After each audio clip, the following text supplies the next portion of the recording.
Good morning, Toronto. Welcome to this Friday edition of BT. Getting back online never felt so good. Good to see you. Meredith Shaw Sitzixero here with you. In today's hyper-connected world, speaking of, we all have a growing obsession with being liked and needing to please others. In fact, in a recent study, 49% of adults self-identified as people pleasers. That's why we invited leadership expert Kendra Reddy. Are you ready? For Kendra Reddy Yes, to help us break the cycle. Kendra, always great to see you. Welcome. Yeah, thank you So for excited, having I'm me. kicking the mug. I'm sorry. I was born ready. I was born ready. Yes, she was. Writes itself. Amazing. But you're here. I mean, this is a topic that we've certainly heard about. We've heard this idea of a people pleaser. Maybe we identify that way. But you say it actually looks a lot different than we think. What do you mean by that? Yeah, so that stat, 49%, it blew me away. I've never identified as a people pleaser.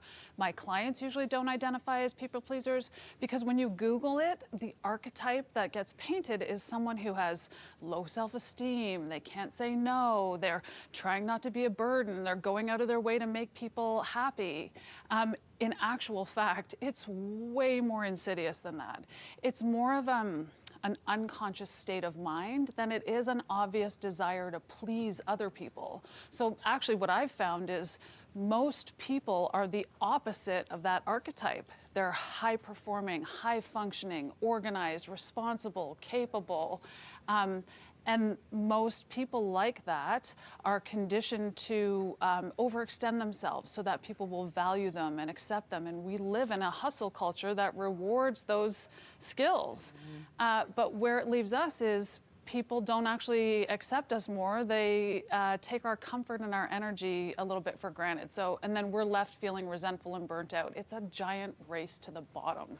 I think that's just so interesting that you say that actually what it does is it teaches people how to disrespect your time. Yeah. Like they don't see it as, oh, this person is being really helpful. They actually value what you offer. How can I exploit that further? Which I think is a Yes. really important distinction that you're making. Yeah, it's a lack of boundaries. We hear a lot about that as well.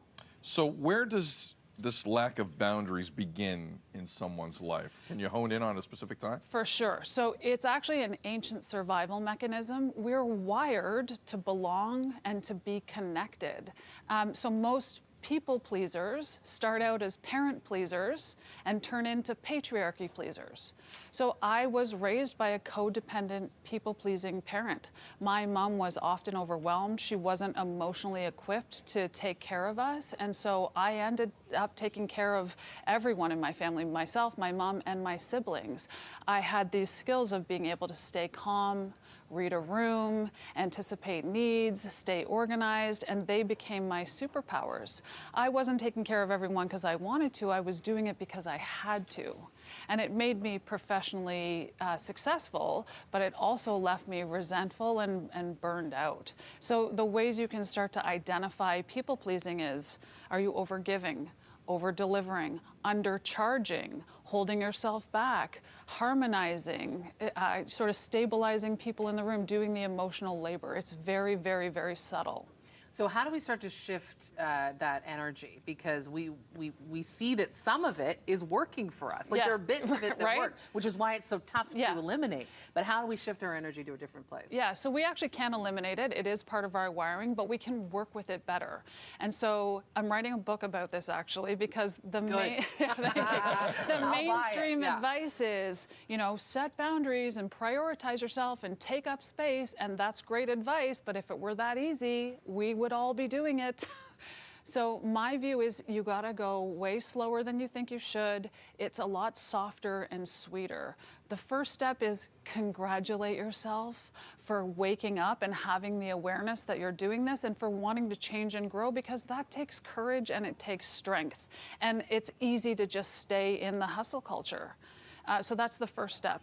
The second step is start to notice your urges.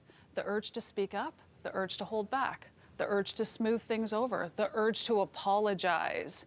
And start to notice that, because when we do that, we start to build our muscle of discernment, and that helps us create an internal guidance system, somewhere to orient to, so we're not self-abandoning. And when we're grounded within ourselves, then it becomes easier. That's where we get the courage to set boundaries, prioritize yourself, and take up space. Time is not our friend. when this book is written, will you come back?